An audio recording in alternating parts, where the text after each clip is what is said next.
Wisdom, the final frontier to true knowledge.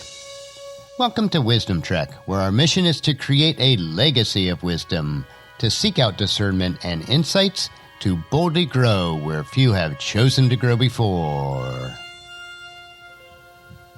Hello, my friend. I am Guthrie Chamberlain, your captain on our journey to increase wisdom and create a living legacy. Thank you for joining us today as we explore wisdom on our second millennium podcast. This is day 1301 of our trek and time for Worldview Wednesday. Creating a biblical worldview is important in order to have a proper perspective on today's current events.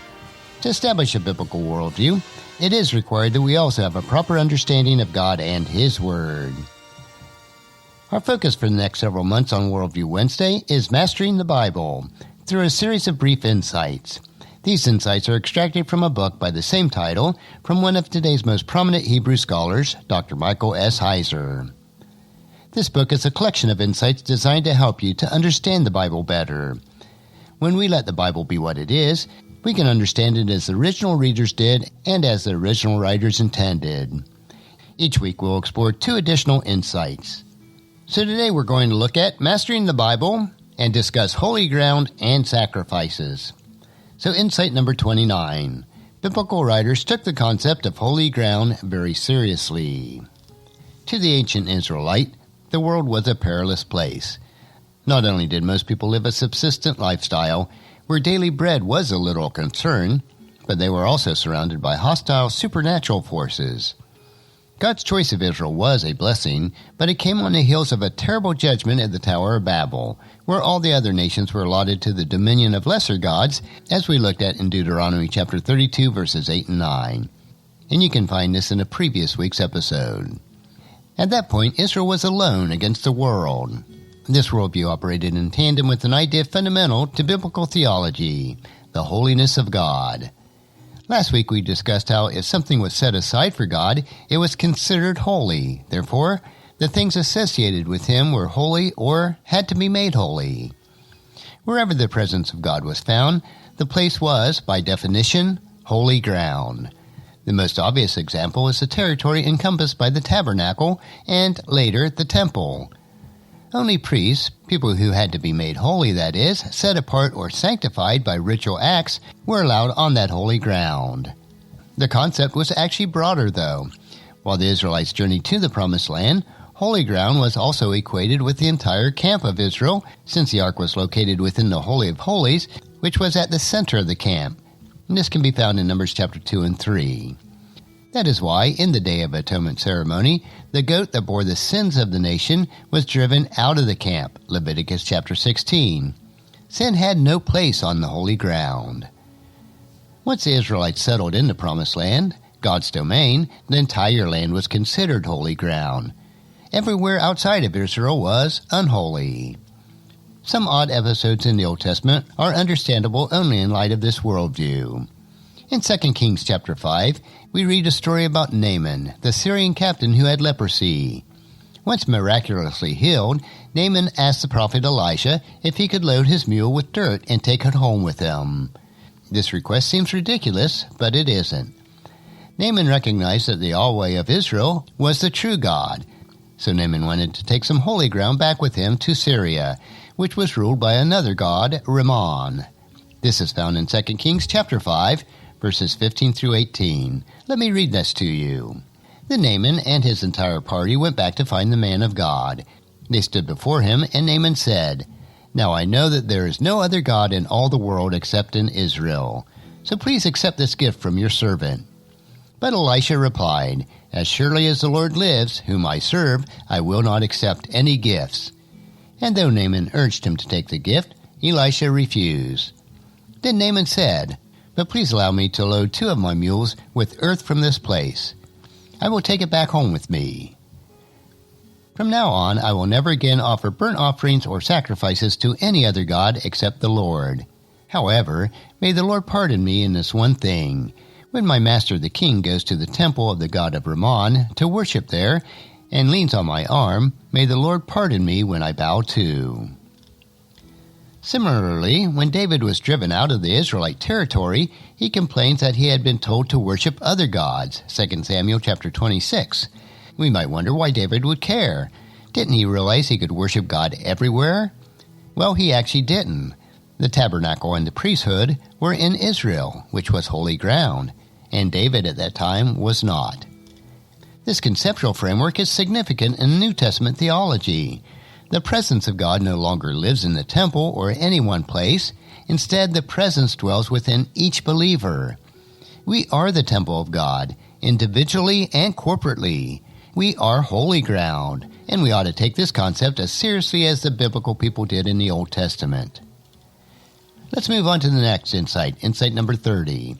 Old Testament sacrifices weren't primarily about individual forgiveness for sin. The sacrificial system of the Old Testament isn't easy to understand. Not only is the system convoluted and complex, but statements about the purpose seems to contradict one another. On one hand, Hebrews chapter 10 verse 4 asserts, "For it is not possible for the blood of bulls and goats to take away sin." On the other hand, one of the results of the various sacrifices in the book of Leviticus is that the persons or nation will be forgiven. The problem of this apparent inconsistency is a matter of both terminology and taking a more careful look at the Old Testament sacrifices. There are indeed certain passages where sacrifices do indeed result in being forgiven, but exactly what that means requires explanation. Most of the time, however, blood sacrifices has nothing to do with addressing individual sins. The burnt, grain, and peace offerings in Leviticus chapter 1 through 3 were basically gifts to God. They were positive responses to the fellowship relationship between the one bringing the offering and the Lord. They were offered to enhance the well-being of the relationship, not to earn salvation. And so, the so-called sin offering in Leviticus chapter 4 and 5 and the guilt offering in Leviticus chapter 5 through 7 are less comprehensible to us. Part of the problem is that the translated English names of these offerings are misleading. They are better to be understood as the purification offering and the reparation offering. The blood of these offerings were never applied to the one bringing the offering, so there is no sense that the worshiper is being cleansed from sin. The blood was only used to purify the sanctuary and its furniture. These offerings were designed to purge the sanctuary and its accoutrements from ritual defilement to maintain the sanctity of the sacred space. It is crucial to grasp the biblical meaning of the Hebrew term translated atone or take away, kippur, and forgive, the Hebrew term sodolikli. Contrary to popular teaching, the first term does not mean to cover. Rather, kippur means to purge or wipe clean with respect to the defilement of the sanctuary. This makes sense given the use of the blood in the offerings noted above. The second term is better translated become clean or be purified. This again makes sense since the blood was applied to the sanctuary. This helps us to understand passages that speak of a person being forgiven. These blood sacrifices purge or purified the sanctuary from defilement that could be brought to it by people who either committed moral offense, that is to sin, or who inadvertently, as opposed to defiantly, became unclean and were no longer holy. People were forgiven in the sense that they would no longer bring contamination into the sacred space. There was no sacrifice in the Old Testament for defiant sin. The blood sacrifice, therefore, meant that the one making the offering no longer threatened the sacred space.